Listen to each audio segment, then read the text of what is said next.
Okay, so yeah, I am half English, half American. My father was in the Air Force. He was based at Chick Sands in the UK. He met my mother.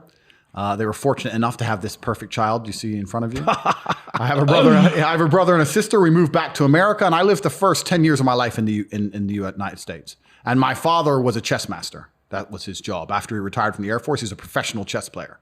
So I grew up around professional chess players, which is kind of an unusual climate to grow up in, because you're growing up around all these ultra intelligent, semi-autistic, they're weirdos, right? Yeah. You can't be that good at chess and be normal, right? They're like human calculators. They're all a bit strange. And you have ex-KGB members and like math nerds, and it's just a very weird kind of climate. And my father was a chess master, but my father was very unique because my father was also a professional wrestler and had physicality. So you have like a bunch of dorks. Then you have my dad, this big black dude, and he's like competing in the chess world. So I grew up in a very kind of strange world, and I was a professional chess player. I was on my path to being a professional chess player. At the age of 5, I was the state chess champion for Indiana, and I was the best ranked player under the age of 10, and I was on my way. So I played chess for the early part of my life, and then at the age of 11, my mother and father split up. My mom took me back to Luton. Great place. Lovely. Mm-hmm. So from the age of 11, I grew up in Luton. So that's the very beginning of the story. And a lot's happened between now and then, and here I am. So how was that breakup for you? Do you think that's what made you into the man you are today with women and all the shit that you do? Yeah, that's a good question. And a lot of people talk about how stressful it was that their parents broke up. And I mean, obviously I was very, very young. I don't think I was necessarily too upset by it. You know, I was still, my father was very realistic with me, and he said, look, I'm still going to see you, but you're going to England. It is what it is. So I don't think I was particularly upset by it. I definitely wouldn't say I was traumatized by it, but it did alter my life trajectory because I lost my chess coach. Up until then, I played chess 3-4 hours a day. It's all I did was chess, chess, chess. When we left, not only is there no chess scene in England like there's in America. In America, there's lots of chess in the schools and these kind of things. There's no chess scene, plus I had no coach. So for a while, I was kind of lost, I would say. I had 4 hours free a day that I never used to previously have.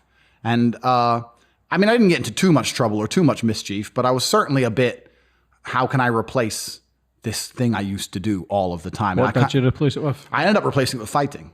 Yeah, from a young age? From around about 15, 16, I started kickboxing. And I think that fighting and chess are extremely similar. To me, they aligned. They fulfilled the same gaps in my psyche, right? People always say, how did you go from being a chess player, which everyone sees as geeky, to a kickboxer? And I said, well, chess is one-on-one battle, right? That's all it is. There's no luck involved. There's no team. There's no wind that can blow the ball. There's no, it's one-on-one. It's a fight. If you lose, you messed up.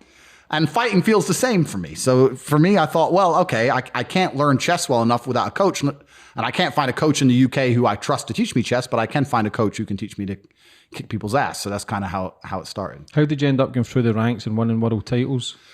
Fighting's kind of weird, right? I think if you talk to any fighter, everyone who starts, I mean, lots of people say they had aspirations of being the world title or the world champion at the beginning. I just turned up to training one step at a time, right? I just wanted to be good. So my coach said, you have to train 7 times a week. I was like, okay. So I just obeyed. I was just a worker ant. I just did as I was told. And then you win and you win again and you win again and you get a title shot, you win. And before you know it, you get up there. My first ever world title fight was on 3 days notice. So someone pulled out and I had 3 days notice. I had to lose 9 kilos in 3 days. I turned up, obviously was completely destroyed from the weight cut. Everyone expected me to lose. And I won. But they gave and I'll say I won because I did win. They gave the decision to the other guy. It was in France and it was in Paris and it was me against the French world champion. They gave it to him. But I whooped his ass, right? And we submitted the video to the ISKA, the organization, and they demanded a rematch because it was so obvious I won. And we fought again. And without the big weight cut problem, I knocked him out in the 8th.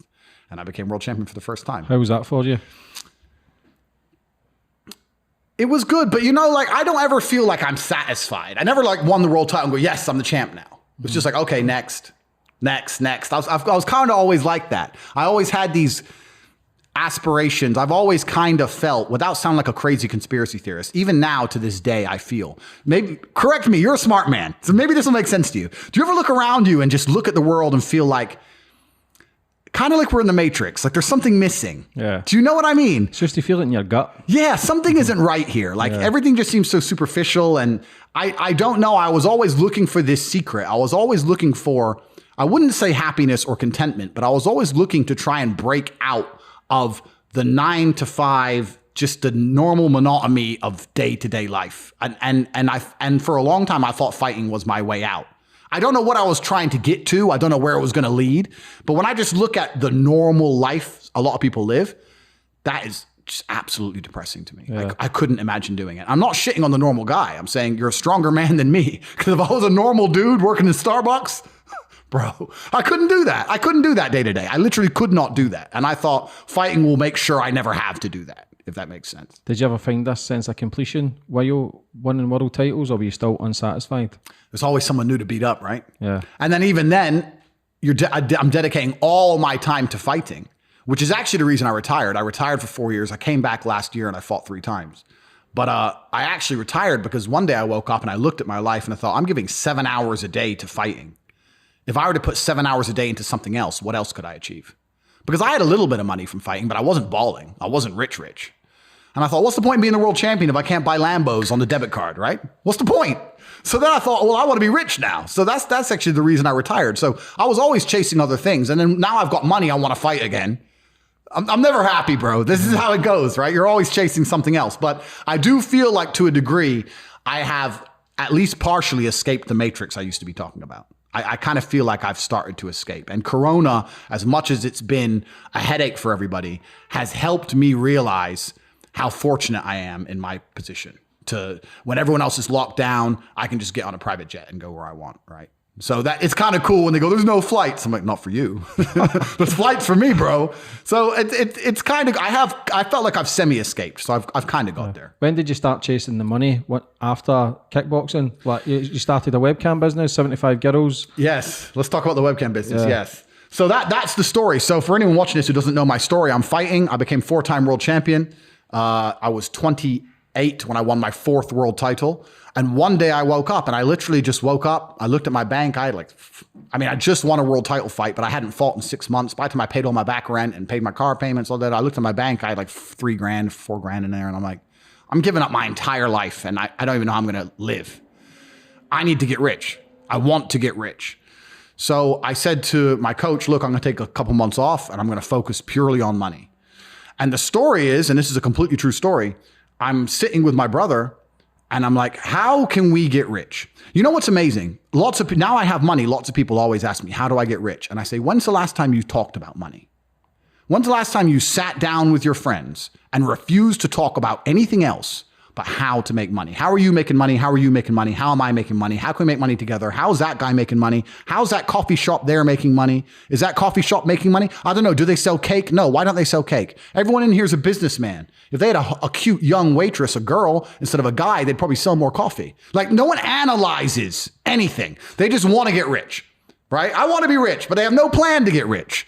And a hope and a plan are very different things. I explain this to people all the time. Everyone has a dream, but no one has a plan. And nothing good is going to happen on accident, right? I didn't become world champion on accident. I didn't wake up and someone go, how'd you become world champion? And I went, oops. You have to plan for it. So I said to Tristan, we need to discuss money. We need to plan this and we need to work out a way we can get rich. And that's when I started analyzing and understanding banks and the credit system and the money system, how the world actually works. And then I got really pissed off because I realized that money isn't real and it's all a scam. And the banks are destroying us in real time with inflation. And I still don't have any. So I was really mad. And I'm writing down, I was watching some YouTube videos like financial advice and we're talking about assets, liabilities, etc. And I'm writing down all my assets. And I'm trying to work out what I have that's worth money. And the only thing I writ down, because I had a car, but what's that worth? Nothing. I'm big and strong, but I'm already fighting. I can't think of anything else to do with that. The only thing I had was, because I'd been fighting all around the world, I had these 6 girlfriends, right? Because you'd win the world title, you fuck a ring girl, she falls in love with you, you're the big millionaire in London, of course, she thinks you live in the balling life, you're in some tiny apartment with a door locked. So I had these girlfriends and I thought, well, I can't open a strip club. It costs money to open a strip club.